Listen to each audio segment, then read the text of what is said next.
지극히 높은 주님의 낮은 성소로 들어갑니다. 세상의 신을 벗고서 주 보좌 앞에 엎드리리. 내 주를 향한 사랑과 그 신뢰가 사그러져 갈 때 하늘로부터 이곳에 장막이 덮이네.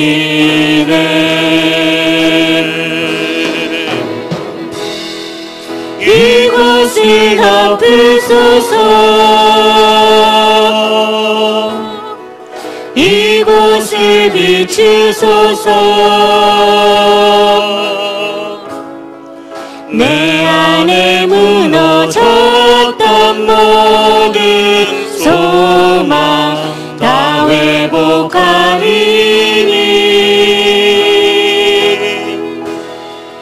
이곳을 지나소서. 이곳을 만지소서. 내 안에 죽어가는 모든 예배 다 살아나리라.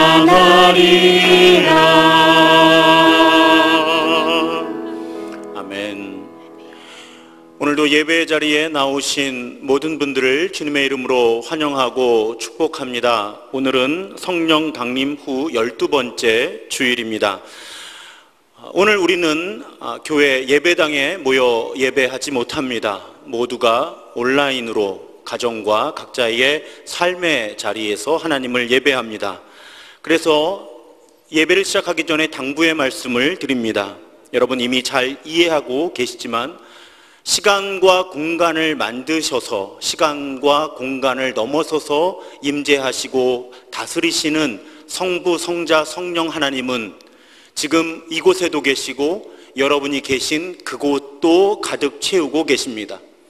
그리고 무엇보다도 우리 한 사람 한 사람이 하나님의 영이 거하시는 성전입니다. 우리 한 사람 한 사람이 지금 성전으로서 하나님을 예배합니다. 또 한 가지 부탁드리고 싶은 것은 예배를 잘 드리고 못 드리고의 기준은 내가 예배 가운데 어떤 느낌을 느꼈는가, 좋았는가, 나빴는가에 결코 있지 않습니다. 예배의 성패는 내가 얼마나 마음을 다해 하나님께 영광을 돌렸는가, 하나님의 이름을 높였는가에 있습니다. 영과 진리로 드리는 예배는 나를 만족시키는 예배가 아니라 하나님의 이름을 높이는 예배입니다. 우리가 온라인으로 각자의 삶의 자리에서 예배하지만 이 예배가 정말로 하나님의 이름을 마음 다해 높이는 데 최선을 다하는 그런 참된 예배가 될 줄로 믿습니다. 이제 사도신경으로 우리의 믿음을 고백하며 예배합니다. 전능하사 천지를 만드신 하나님 아버지를 내가 믿사오며 그 외아들 우리 주 예수 그리스도를 믿사오니 이는 성령으로 잉태하사 동정녀 마리아에게 나시고 본디오 빌라도에게 고난을 받으사 십자가에 못 박혀 죽으시고 장사한 지 사흘 만에 죽은 자 가운데서 다시 살아나시며 하늘에 오르사 전능하신 하나님 우편에 앉아 계시다가 저리로서 산 자와 죽은 자를 심판하러 오시리라. 성령을 믿사오며 거룩한 공회와 성도가 서로 교통하는 것과 죄를 사하여 주시는 것과 몸이 다시 사는 것과 영원히 사는 것을 믿사옵나이다. 아멘.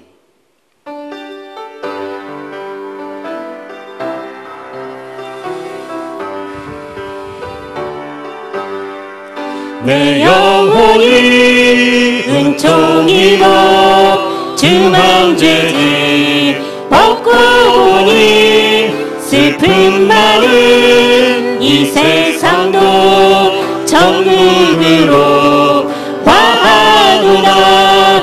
할렐루야.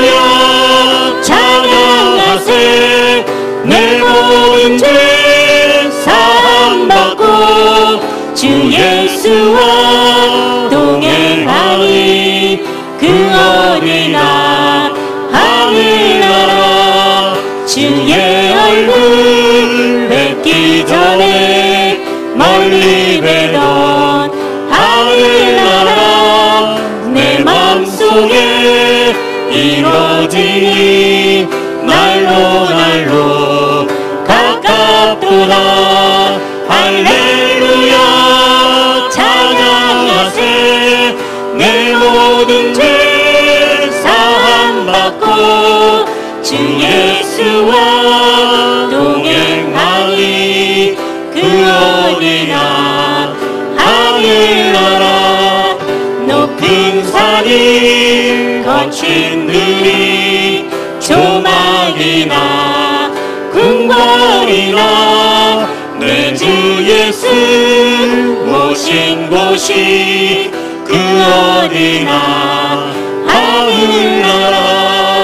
할렐루야 찬양하세. 내 모든 죄 사함받고 주 예수와 동행하리.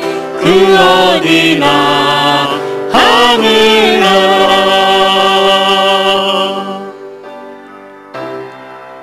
모든 상황 속에서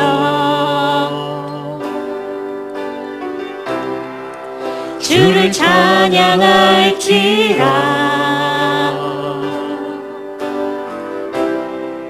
주는 너의 큰 상급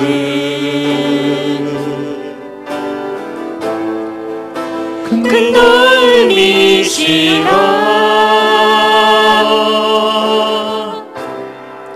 주의 얼굴 구할 때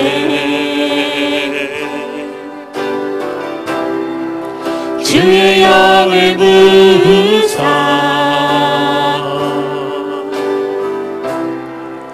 크신 사랑 안에서 주를 보게 하소서. 내 영혼이 확정되고 확정되어 싸우니 믿음의 눈 들어 주를 바라봅니다. 내 영혼이 확정되고 확정되어 싸우니 믿음의 눈 들어 주를 바라봅니다. 내 영혼이 확정되고 확정되어 싸우니 믿음의 눈 들어 주를 바라봅니다. 내 영혼이 확정되고 확정되어 싸우니 믿음의 눈 들어 주를 바라봅니다. 너희는 가만히 있어 주가 하나님 대말지어다. 열방과 세계 가운데 주가 높임을 받으리라.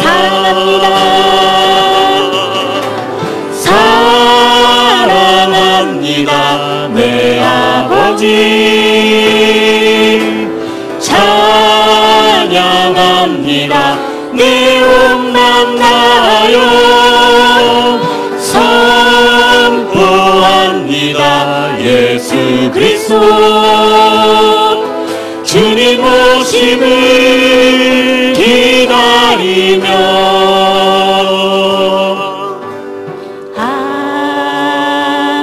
하나님은 우리의 피난처가 되시며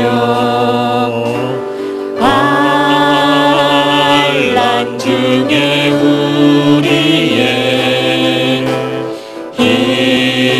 힘과 도움이시라.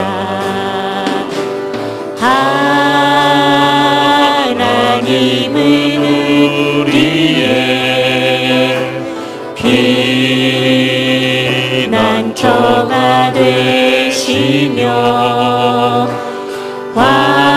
환난 중에 우리의 힘과 도움이시라.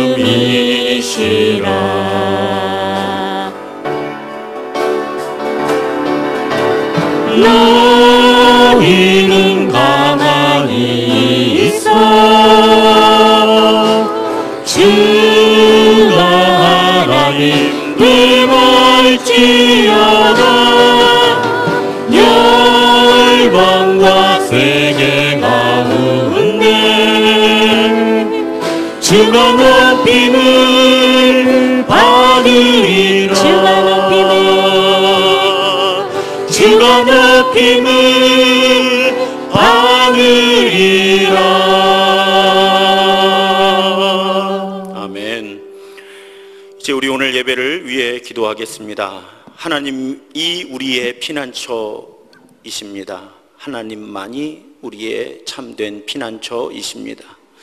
시간 기도할 때 하나님 살려주옵소서, 하나님 우리를 살게 하여 주옵소서, 나를, 우리 가정을 살게 하여 주옵소서, 무엇보다도 하나님 우리 교회를, 이 땅의 교회들을 회복시켜 주옵소서.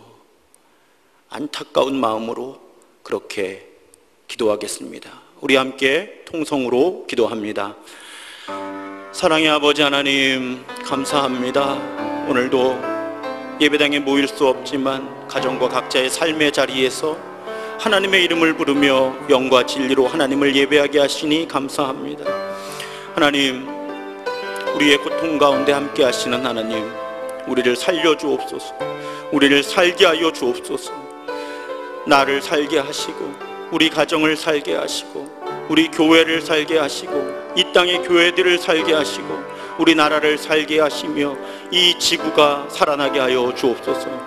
하나님, 위축되어 있습니다. 낙심 가운데 있습니다. 절망 가운데 있습니다. 하나님, 그 속에서 우리는 서로 미워하고 증오하고 공격하고 비난합니다. 하나님, 하나님의 영이 우리를 가득 채우시고 이 땅을 가득 채우셔서 하나님, 우리가 온전히 하나님을 바라보며 하나님을 예배하게 하여 주옵소서. 주님, 주님.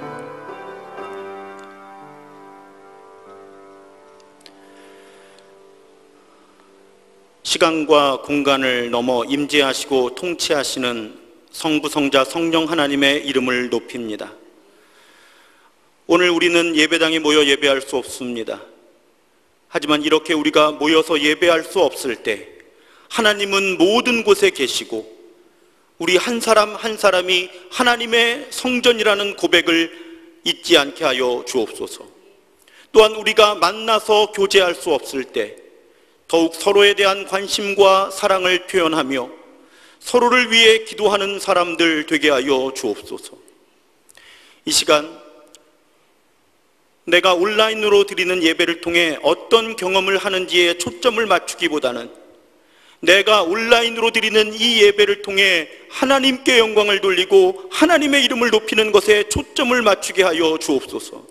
그래서 온라인 예배로도 영과 진리로 하나님을 예배하는 우리가 될 수 있도록 우리 안에서, 우리 곁에서, 우리 위에서 우리를 이끌어 주옵소서.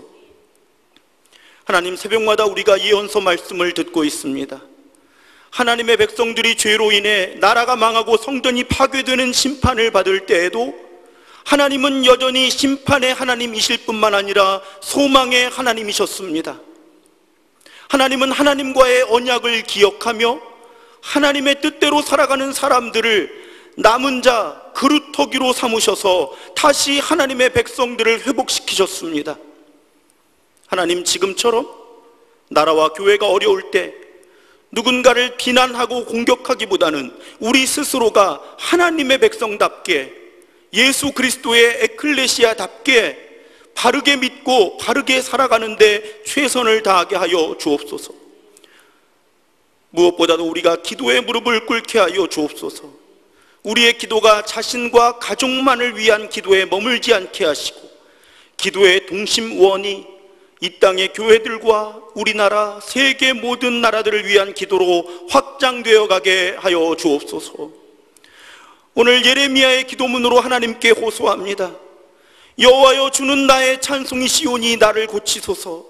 그리하시면 내가 낫겠나이다. 나를 구원하소서. 그리하시면 내가 구원을 얻으리이다. 여호와여, 주는 우리의 찬송이시오니 우리를 고쳐 주옵소서. 그리하시면 우리가 낫겠나이다. 우리를 구원하소서. 그리하시면 우리가 구원을 얻으리이다. 주님, 하나님만이 주실 수 있는 위로를 경험하는 예배되게 하시고, 그렇게 하나님으로부터 위로받은 우리가 세상으로 흩어져서 다른 사람들을 위로하는 사람으로 살아가게 하여 주옵소서. 이 예배를 통해 우리가 그렇게 빚어지게 하여 주옵소서. 십자가와 부활로 우리의 궁극적인 소망이 되신 예수 그리스도의 이름으로 감사하며 간절히 기도드립니다. 아멘. 주님의 기도를 함께 드립니다. 하늘에 계신 우리 아버지여, 이름이 거룩히 여김을 받으시오며 나라가 임하시오며 뜻이 하늘에서 이루어진 것 같이 땅에서도 이루어지이다. 오늘 우리에게 일용할 양식을 주시옵고, 우리가 우리에게 죄 지은 자를 사하여 준 것 같이 우리 죄를 사하여 주시옵고, 우리를 시험에 들게 하지 마시옵고 다만 악에서 구하시옵소서. 나라와 권세와 영광이 아버지께 영원히 있사옵나이다. 아멘.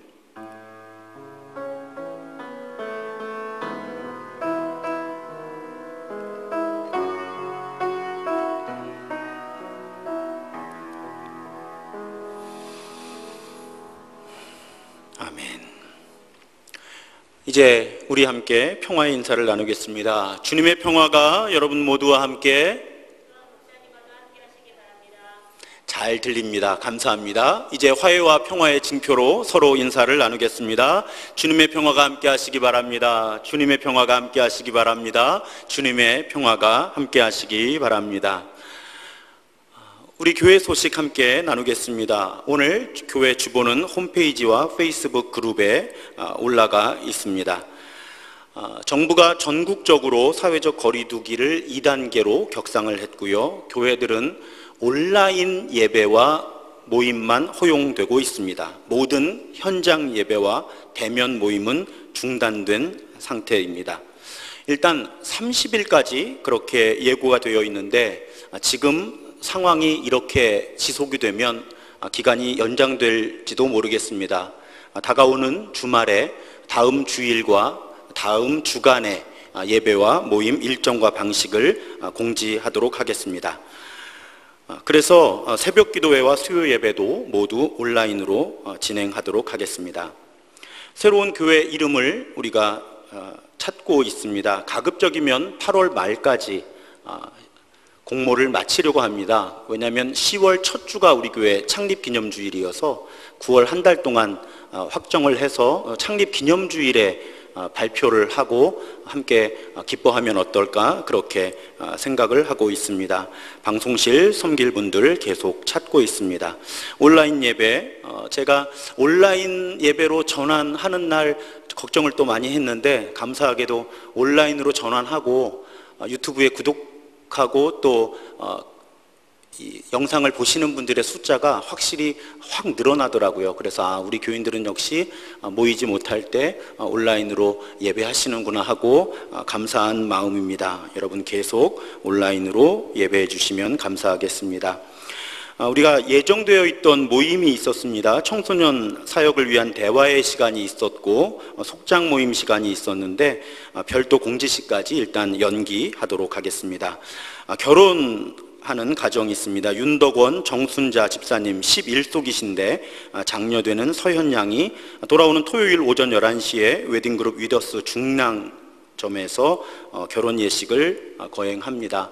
그런데 지금 이 사회적 거리두기 2단계 조치 때문에 양가 가족들만 참석하셔서 예식이 진행될 예정이라고 알려오셨습니다. 여러분 위에서 기도해 주시고 또 축복해 주시면 감사하겠습니다. 또 21속의 이석춘 집사님, 뇌경색으로 지난 4개월 동안 입원하셨었다가 지난 주간에 퇴원하셨습니다. 제가 한번 뵈었는데 아주 많이 회복되셨고요. 그동안 교회가 위에서 기도해 주시고 또 많은 분들이 문자 메시지와 전화 등을 통해서 이렇게 위로해 주시고 격려해 주셨다고 교회 모든 분들께 감사의 마음 전하셨습니다. 감사합니다.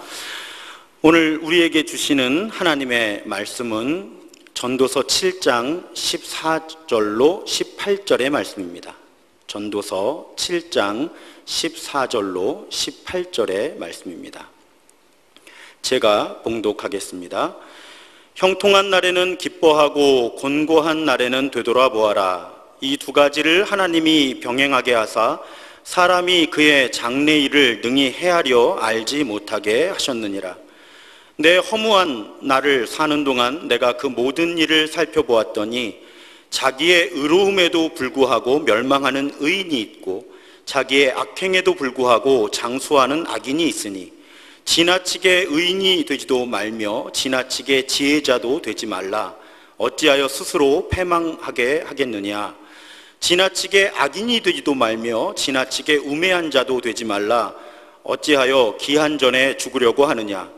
너는 이것도 잡으며 저것에서도 내 손을 놓지 아니하는 것이 좋으니 하나님을 경외하는 자는 이 모든 일에서 벗어날 것임이라. 아멘. 얼마 전에 어떤 분이 저에게 가장 좋아하는 노래 가사가 뭐냐고 갑자기 물어보시는 거예요. 순간 당황했죠. 내가 가장 좋아하는 노래 가사가 무엇일까? 그때 떠오른 노래와 노래 가사가 있습니다. 놀랍게도 찬송가가 아닙니다. 목사가 죄송합니다. 그때 떠오른 노래는 1989년 결성돼서 지금도 활동하고 있는 여행 스케치라는 그룹이 부른 산다는 건 다 그런 게 아니겠니? 라는 노래입니다. 저는 특히 그 노래 가사 가운데 이 부분을 좋아합니다. 산다는 건 그런 게 아니겠니? 원하는 대로만 살 수는 없지만 알 수 없는 내일이 있다는 건 설레는 일이야 두렵기는 해도 산다는 건 다 그런 거야 누구도 알 수 없는 것. 이 가사는 제가 내일을 확신할 수 없었던 인생의 불확실함과 씨름하던 20대 후반과 30대 초반에 제게 아주 위로가 되었던 그런 가사입니다. 알 수 없는 내일이 있다는 건 두렵기만 한 것이 아니라 나를 설레게 하는 일이구나 라는 그 고백 속에서 저는 인생에 대한 불안함을 다소 극복할 수 있었습니다. 오늘 전도자 역시 인생의 불확실함을 지적하지요. 14절을 세 번역으로 보면 하나님은 좋은 때도 있게 하시고 나쁜 때도 있게 하신다. 그러기에 사람은 제 앞일을 알지 못한다. 그러니까 하나님께서 좋은 때도 있게 하시고 나쁜 때도 있게 하시는데 언제 어떻게 좋게 하시고 언제 어떻게 나쁘게 하실지도 알 수 없고요. 심지어 세옹지마 좋은 일 가운데도 나쁜 일의 씨앗이 숨겨져 있고 나쁜 일 가운데도 좋은 일의 씨앗이 숨겨져 있으니까 우리는 앞일을 알지 못합니다. 게다가 여러분, 우리의 인생은 불합리와 부조리로 가득하죠. 우리 전도서에서 계속 그러한 관찰과 고백을 만나고 있습니다. 오늘 본문에서도 의로운데도 멸망하는 의인이 있고 악행에도 불구하고 장수하는 악인이 있는 것이 현실이죠. 이렇게 예측 불가능하고 불합리와 부조리로 가득한 세상을 우리가 어떻게 살아가야 하는가? 이 질문에 대해 하나님은 전도자를 통해서 우리에게 이런 세상 속에서의 처세수를 깨우쳐 주십니다. 이번 주간도 우리가 매우 혼란하고 복잡한 일들 지나서 오늘 예배를 드리죠. 그럼 과연 이런 예측 불가능하고 불합리와 부조리로 가득한 세상 속에서 어떻게 살아가야 하는가? 오늘 하나님께서 전도자를 통해 주시는 해법 16절과 17절에 보면 지나치게 의인이 되지도 말며 지나치게 지혜자도 되지 말아라. 또 지나치게 악인이 되지도 말며 지나치게 우매한 자도 되지 말아라. 여러분, 어떤 의미일까요? 자, 지나치게 악인이나 어리석은 자가 되지 말라는 가르침은 그런대로 이해가 쉽습니다. 그런데 지나치게 의인이나 지혜 있는 사람이 되지 말라는 말씀은 우리가 어떻게 받아들여야 할까요? 이 말씀을 이해하기 위해서는 우리가 이어지는 18절을 함께 읽는 것이 도움이 됩니다. 세 번역으로 보면요, 하나를 붙잡되 다른 것도 놓치지 않는 것이 좋다. 하나님을 두려워하는 사람은 극단을 피한다. 이렇게 번역하고 있습니다. 그렇다면 지나치게 의인이 되지도 말고 지나치게 악인이 되지도 말라는 말씀은 지나침을 피하라는 가르침으로 우리가 이해할 수 있습니다. 극단적이 되지 말라는 것입니다.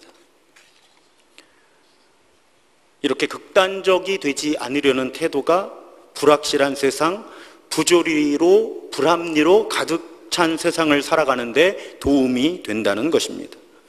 여러분, 과연 우리가 어떤 것이 의로운 것인지, 어떤 것이 의롭지 못한 것인지, 또 어떤 것이 지혜로운 것인지, 어떤 것이 어리석은 것인지를 정확하게 분별할 수 있을까? 과연 누가 절대적으로 의인일 수 있으며 다른 사람을 절대적으로 악인이라고 판단할 수 있는가? 전도자는 이렇게 우리에게 오늘 질문하고 있는 것입니다. 사실 우리는 수많은 선입견과 편견과 오해로 가득한 세상을 살아갑니다. 제가 영성훈련을 받을 때 아주 영향력 있는 목회를 하는 목사님이셨어요. 그때 나이가 이미 70대가 되신 걸로 제가 기억을 하는데, 이분이 어느 날 영성훈련 가운데 그런 고백을 하시더라고요. 어린 시절에 너무나 가난하셨대요. 그래서 겨울인데 이 내의를 입지를 못하고 그냥 맨살에 겉옷만 걸치고 학교에 가셨답니다. 그런데 선생님이 화가 나셔서 학생들 전부 윗돌이 다 벗고 내의만 입고 운동장으로 집합해 하신 거예요. 그러니까 이 목사님이 난감하신 거예요. 겉옷을 벗고 내복 차림으로 운동장에 집합하라고 하셨는데 내복이 없거든요. 내의가 없거든요. 그냥 겉옷을 벗으면 알몸이거든요. 그래서 이분이 고민을 하다가 그냥 윗옷을 벗고 그냥 상체를 벌거벗고 나간 거예요. 그러면서 이 목사님이 기대하셨다는 거예요. 더군다나 모범생이셔서 반장이셨대요. 그러니까 아마 내가 이 내의를 입지 않고 그냥 옷을 벗은 채로 나가면 선생님이, 반장이 이 추운 겨울에 솔선수범하느라고 내의도 안 입고 그냥 옷을 다 벗고 나왔구나, 이렇게 인정해 주시지 않을까. 내심 이 목사님은 그렇게 기대를 하면서 운동장으로 나가서 줄을 섰습니다. 그런데 잠시 후 나오신 선생님이 이 목사님 보시더니 반장부터 반항하느라고 분명히 내의만 입고 나오라 그랬는데 옷 다 벗고 나온 거지 하고 때리기 시작하시는데요. 그 추운 겨울에 꽁꽁 언 운동장을 정말 떼굴떼굴 구르면서 맞았다요. 그렇게 맞으면서 이 목사님이 너무 억울하고 가슴이 아픈 거예요. 내의가 없어서 못 입고 나온 건데 선생님은 한 번도 물어보지 않으시고 반항하느라고 그런 거지 하고 그 추운 겨울에 알몸인데 꽁꽁한 운동장을 쓰러져서 매를 맞는 거예요. 그래서 이 목사님이 그렇게 매를 맞으면서 결심을 하셨대요. 내가 앞으로 살아가면서 그냥 어떤 사람이 이해할 수 없는 행동을 하면 이 사람이 무슨 사정이 있어서 이렇겠지, 나는 꼭 그렇게 먼저 생각하는 사람이 되어야 되겠다, 그런 결심을 하셨다는 말씀을 들은 적이 있습니다. 여러분, 이런 경험은 이분만의 경험이 아니죠. 우리가 기독교인이라고 하지만 우리 역시 이렇게 오해로 가득한 삶을 살아가기가 쉽습니다. 어디 우리만 그렇습니까? 성경 속에도 잘못된 확신으로 가득 차 있었던 사람들이 많이 등장하죠. 우리 욥기에서 자신이 의롭다는 확신에 차서 고난 속에서 고통받던 욥을 정죄하던 욥의 친구들을 만납니다. 그리고 하나님께서는 그들 모두가 틀렸다고 하십니다. 예수님은 어떠셨습니까? 이 땅에 오셨을 때 예수님과 충돌했던 사람들은 모두 자신들이 진리를 알고 있다고 확신했던 사람들이었어요. 우리가 진리를 가지고 있는 사람들이다라고 확신했던 당시 종교인들, 예수님은 그들과 충돌하셨습니다. 여러분, 자신들이 진리를 확실히 알고 있다고 믿었던 사람들이 군중 심리에 힘입어 예수를 십자가에 못 박습니다. 그래서 여러분, 오늘 본문을 이해할 때 하나님을 경외하는 사람, 하나님을 두려워하는 사람이라는 단서가 매우 중요해요. 하나님을 경외하는 사람은 의로운 삶과 불의한 삶, 지혜로운 삶과 어리석은 삶의 판단 기준이 궁극적으로 하나님께 있음을 고백하는 사람이라는 거예요. 그것을 최종적으로 판단할 자격과 능력이 자신에게 있지 않음을 인정하고 사는 사람이라는 것입니다. 그래서 오늘 아주 중요한 단서가 되는 18절을 유진 피터슨의 메시지 성경은 이렇게 번역합니다.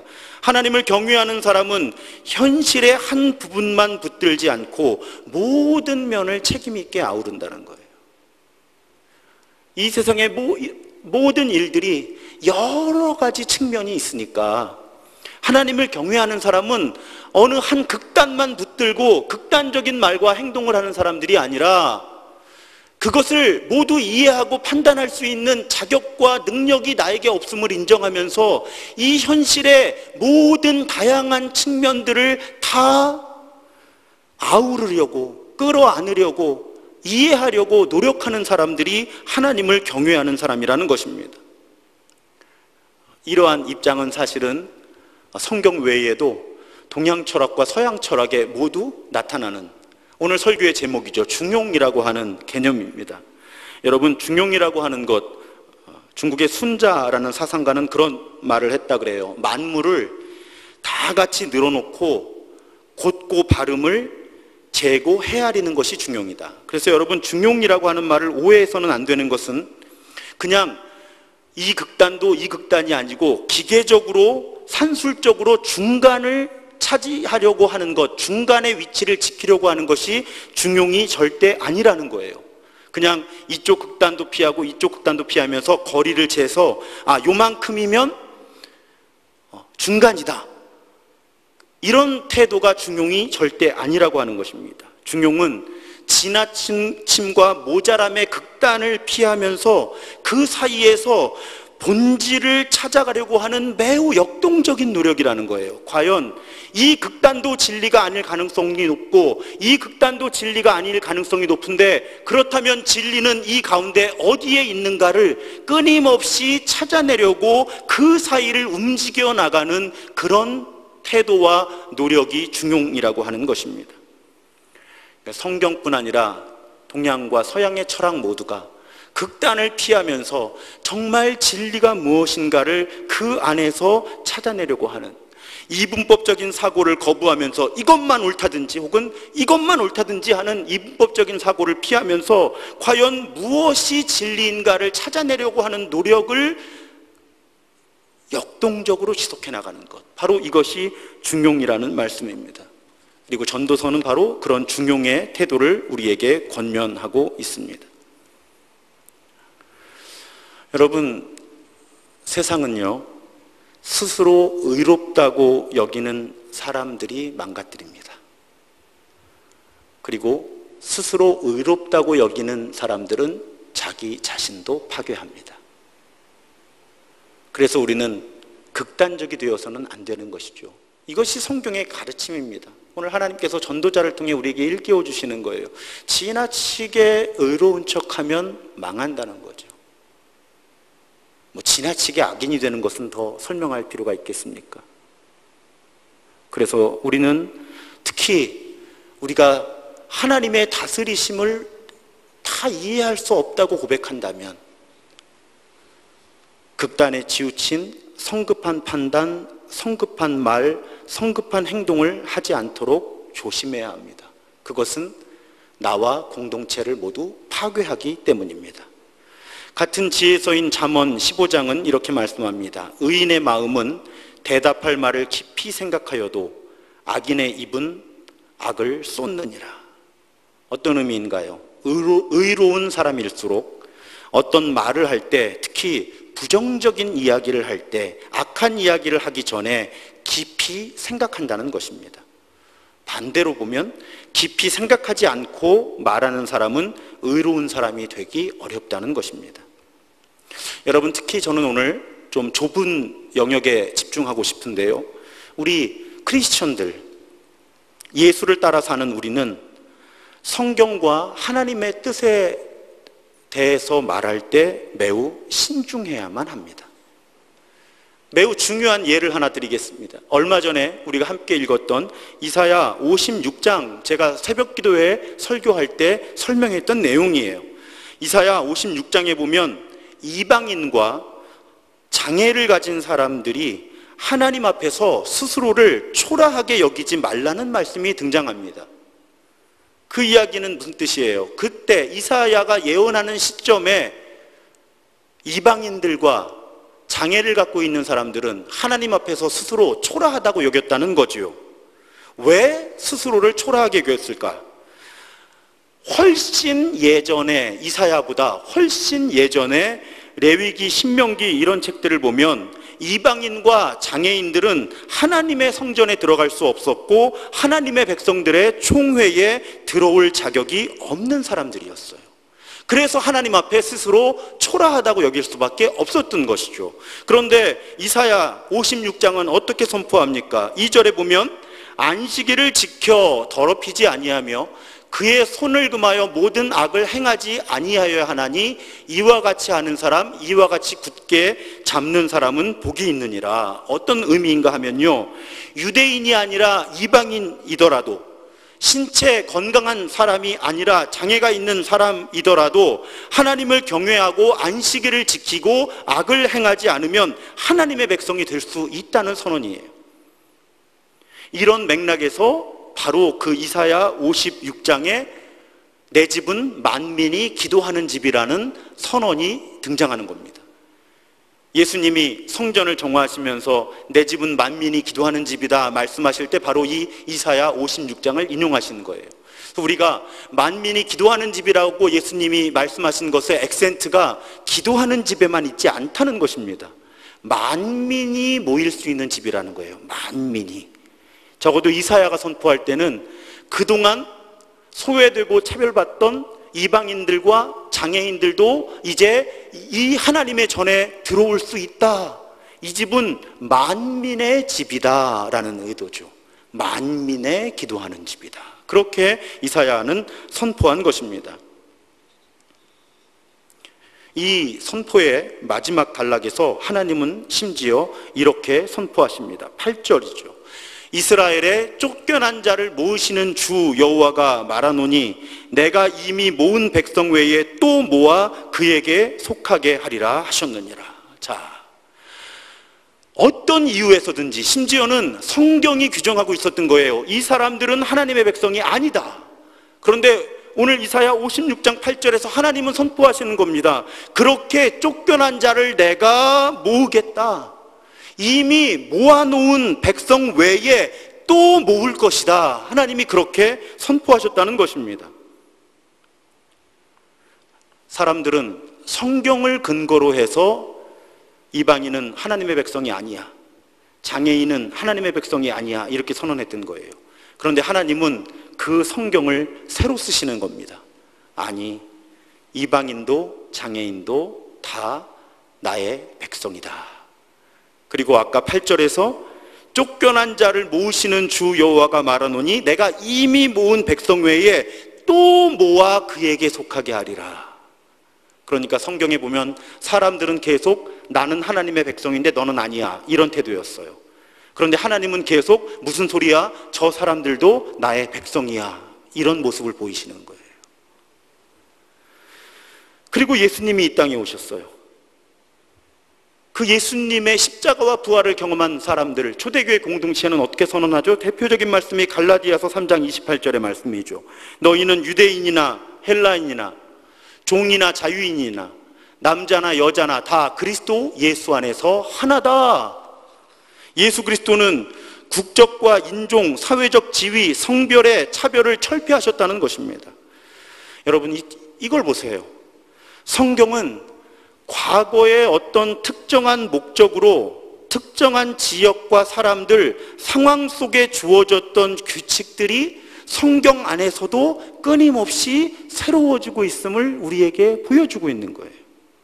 그래서 우리가 성경을 인용해서 특히 성경을 인용해서 누군가를 정죄하거나 차별할 때 정말 주의해야 합니다.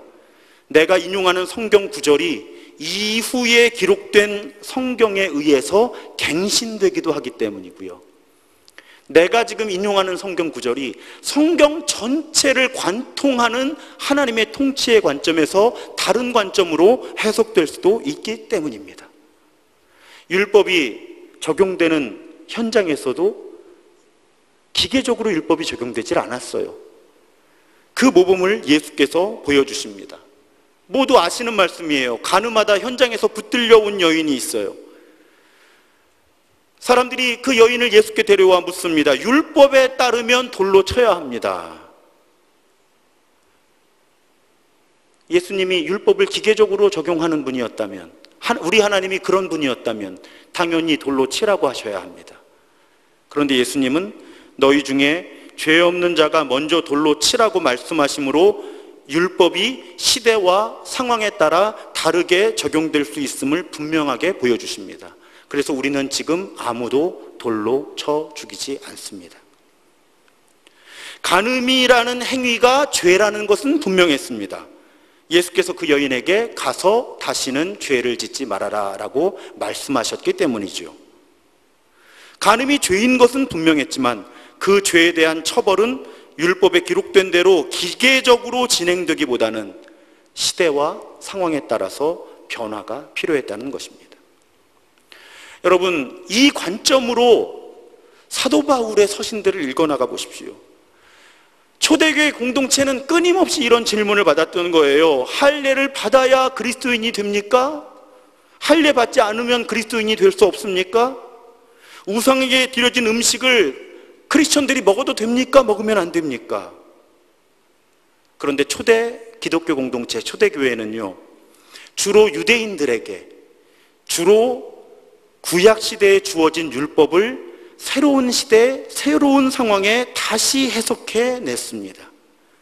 초대교회는 끊임없이 과거에 하나님께서 주신 율법을 새로운 상황 속에서 재해석하면서 선교적인 지평을 확대해 나간 것이죠. 누구나 예수 믿으면 그리스도인이 될 수 있도록. 그것이 복음입니다. 그래서 여러분, 우리가 하나님의 뜻을 말할 때, 특별히 성경을 근거로 하나님의 뜻을 말할 때 극단을 피하고 매우 신중해야만 합니다.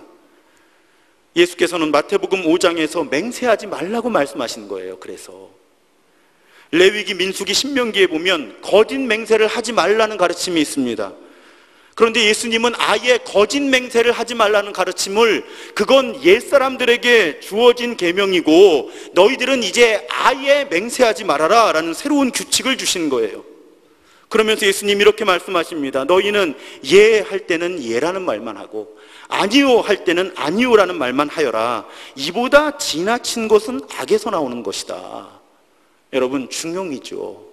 그냥 이건 내가 예라고 하는, 그렇게 대답해야만 하는 일이면 그냥 예라고만 하라는 거예요. 거기서 자꾸 오버하지 말라는 겁니다. 맹세까지 나가지 말라는 거예요. 네가 그걸 어떻게 아냐는 거예요.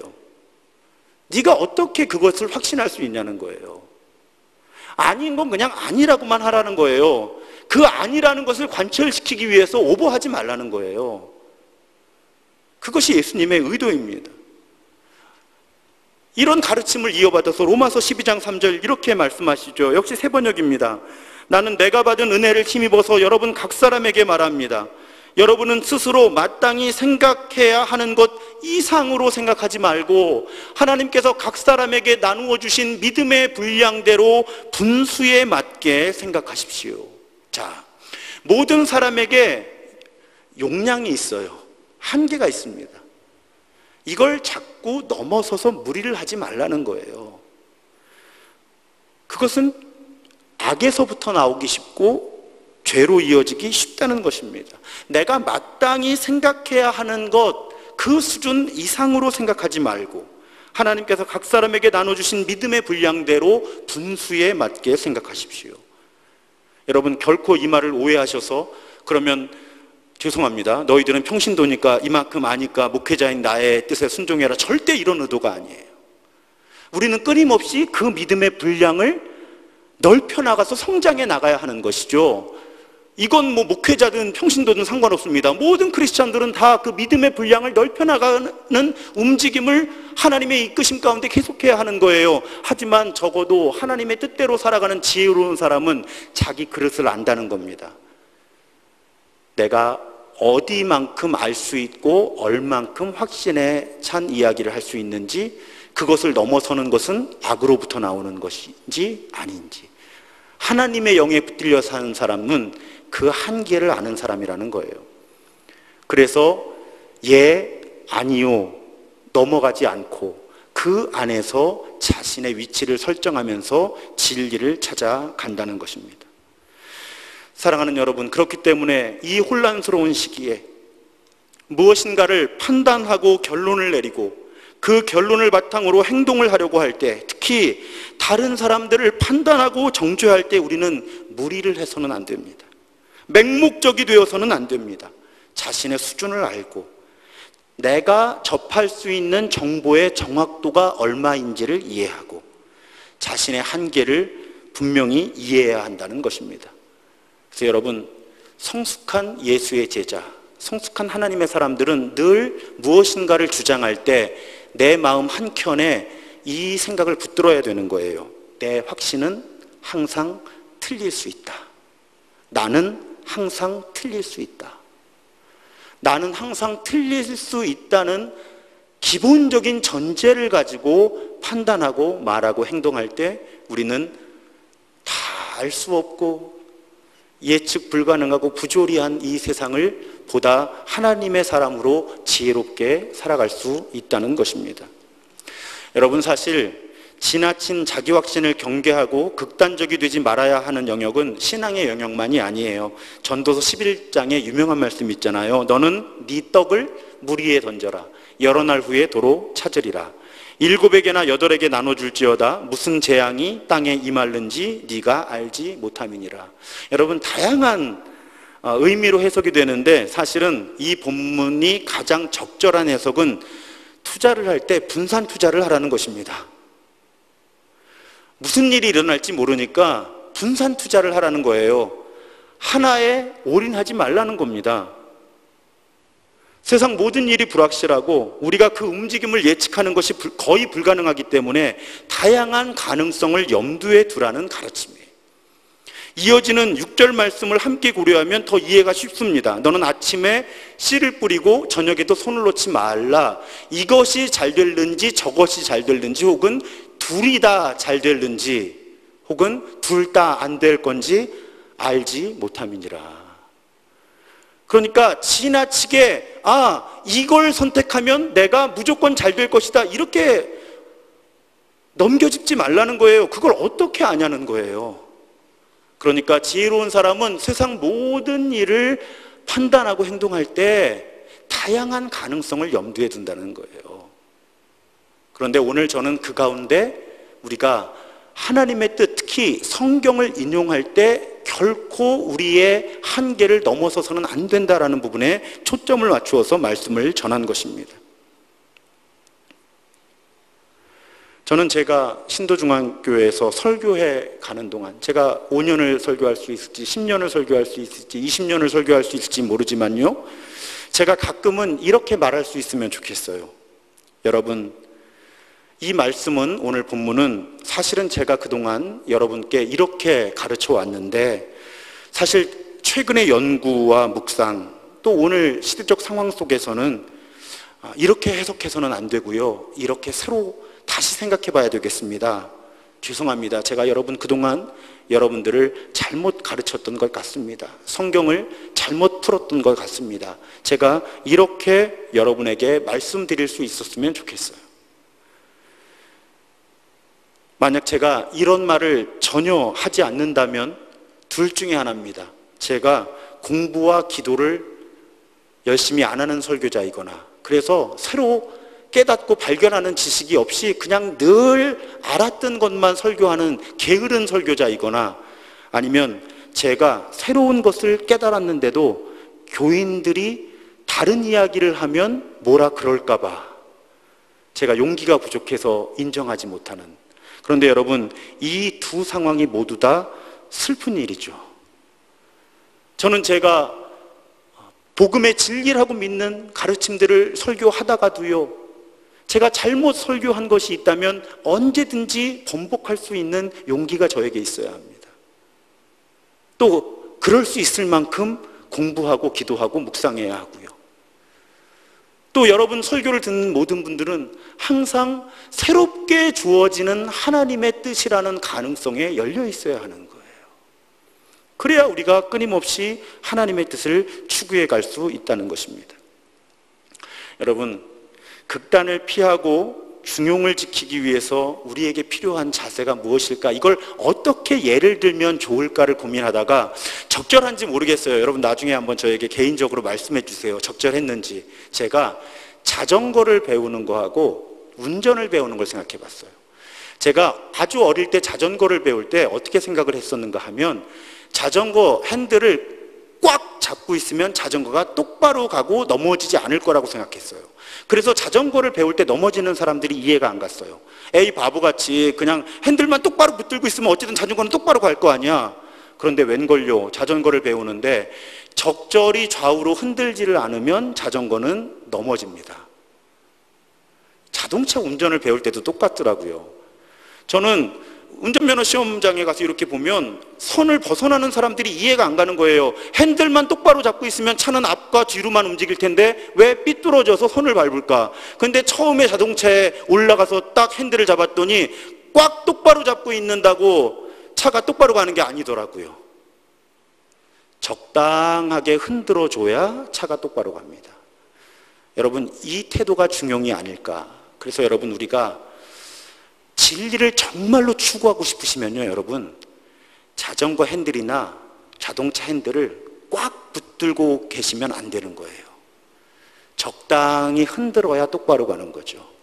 우리가 진리를 추구하려면요, 적당히 좌우로 흔들려 봐야 되는 거예요. 내가 이것이 진리라고 생각했어도 이 진리를 정말 진리로 확신하고 진리 안에 살아가려면 자꾸 왼쪽 오른쪽으로 조금씩 흔들어 봐야 되는 거예요. 그러면서 찾아야 되는 거예요, 위치를. 이것이 정말 진리일까 아닐까. 사랑하는 여러분, 그래서 진리를 추구하기 위해서, 양극단을 피하면서 본질을 추구하기 위해서는 여러분 자꾸 의심하셔야 되는 거예요. 지금 담임 목사가 설교하는 저 말씀이 정말 하나님의 뜻일까? 여러분 자꾸 의심하셔야 돼요. 그리고 이해가 안 가거나 반론이 있으면 질문하셔야 돼요. 목사님, 이건 아니지 않습니까? 혹은 목사님, 이건 이해가 되지 않습니다. 왜 이것이 하나님의 뜻입니까? 왜 이 성경 본문이 그런 뜻입니까? 그래서 제가 저의 잘못을 깨닫게 된다면 정말 좋은 일이겠죠. 저도 더 성숙해지고 우리 공동체도 더 성숙해지는 것입니다. 그것이 흔들려 보는 거예요. 흔들려 보지 않는 것은 성장할 수 없는 겁니다. 제가 제일 두려운 분들이 15살에 만난 하나님을 70까지 붙들고 사는 분들이라고 말씀드렸잖아요. 하나님이 얼마나 크신 분이고 얼마나 끊임없이 자신을 새롭게 하시는 분인데 수십 년 동안 같은 하나님을 붙들고 있어요. 아침마다 새롭고 늘 새로워지는 분이에요, 하나님이. 우리는 자꾸 의심하고 비판하고 질문하고 토론하면서 양극단을 피하고 자꾸 흔들리면서 정말 하나님의 뜻이 무엇인가를 찾아가야 하는 것입니다. 사랑하는 여러분, 혼란스러운 때지요. 오늘 새벽에도 요즘 예레미야의 매우 중요한 주제가 누가 참 예언자인가, 누가 거짓 예언자인가. 그랬더니 거기 실시간 채팅창에 우리 장로님과 또 원로 권사님이 이렇게 가끔 글을 남겨주시는데 그걸 분별할 수 있게 해달라고 그렇게 기도하신다고. 그걸 분별하기 위해서는 우리가 계속 끊임없이 내가 겸손해져야 하는 거고요. 그리고 끊임없이 정말 하나님은 지금 이 상황 속에서 어떻게 말씀하시는가를 묻고 기도해야만 하는 것입니다. 사랑하는 여러분, 극단으로 치닫는 세상 가운데 우리가 그렇게 흔들리면서 극단을 피하고 하나님의 뜻을 추구하고, 그래서 이 극단으로 치닫는 세상 가운데 하나님께서 이루어 주시는 평화를 이뤄가는, 나도 평안하고 내 주변도 평안하게 하는, 진리 안에서 자유를 누리게 하는 그런 우리 모두가 되기를 주님의 이름으로 축원합니다. 오늘 주님의 뜻을 이루소서 우리 함께 찬양하고 제가 헌금을 위해 기도하고 축도함으로 오늘 예배를 마치겠습니다. 헌금은 여러분 온라인으로 드리셔도 되고 다음에 교회에 오실 수 있을 때 모아서 드리셔도 감사하겠습니다. 함께 찬양하겠습니다.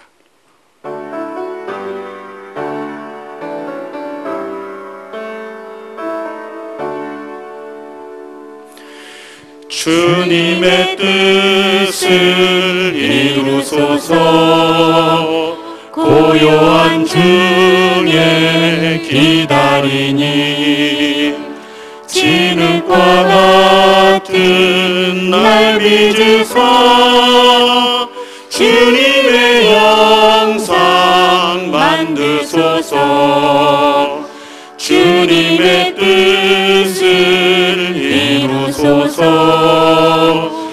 주님 발 앞에 엎드리니 나의 맘속을 살피시사 눈보다 희게 하옵소서. 주님의 뜻을 이루소서. 병들어 몸이 피곤할 때 권능의 손을 내게 펴서 강건케 하여 주옵소서. 주님의 뜻을 이루소서. 온전히 나를 주장하사 주님과 함께 동행함을 만민이 알게 하옵소서.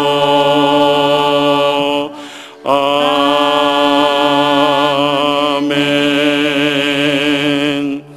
하나님 감사합니다. 하나님은 좋은 때도 있게 하시고 나쁜 때도 있게 하셔서 우리는 제 앞길을 알지 못하는 사람들입니다.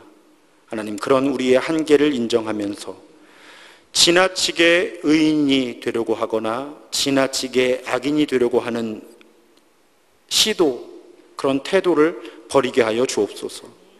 하나님을 두려워하는 사람은 극단을 피한다 말씀해 주십니다.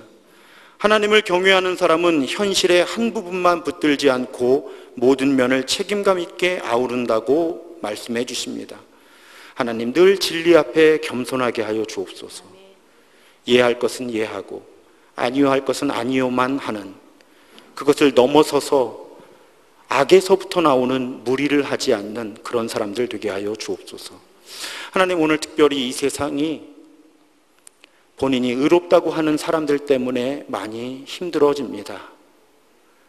지나치게 의인이 되려고 하는 사람들 때문에 세상이 파괴되고 자신들도 파괴됩니다. 하나님, 우리로 하여금 늘 깨어있게 하셔서 하나님 앞에, 진리 앞에, 복음 앞에 겸손하게 하시고